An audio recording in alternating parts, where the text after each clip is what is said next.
Hello everyone, good morning. তো আজকের দিনটা হলো রবিবার।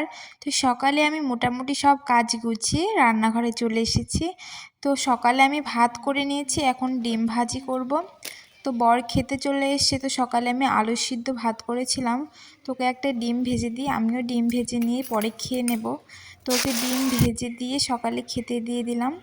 তারপরে ও বাজার করে এনেছিল। দুপুরে আমি আজকে মাটন রান্না করব। আজকে বলেছিলাম চিকেন নিয়ে আসতে, তো মাটন নিয়ে এসেছে। তো আমি খাওয়ার বাসনগুলো ধুয়ে নিয়ে এখানে মাটনটা পরিষ্কার করে নিচ্ছি।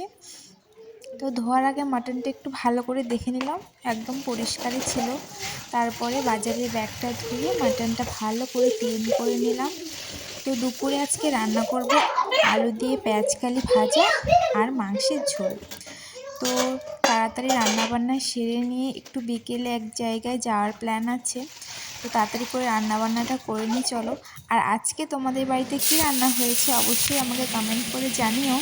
তো এখানে আমি সব মশলা করে নিয়েছি। তো আমি একদম সিম্পলভাবে মাটনের ঝোল রান্না করি। মাটনটা আগে প্রেশারে সিদ্ধ করে নিই 3-4টে সিটি দিয়ে, তারপরে জাস্ট মশলা কষিয়ে দিয়ে ঝোল করে দিই।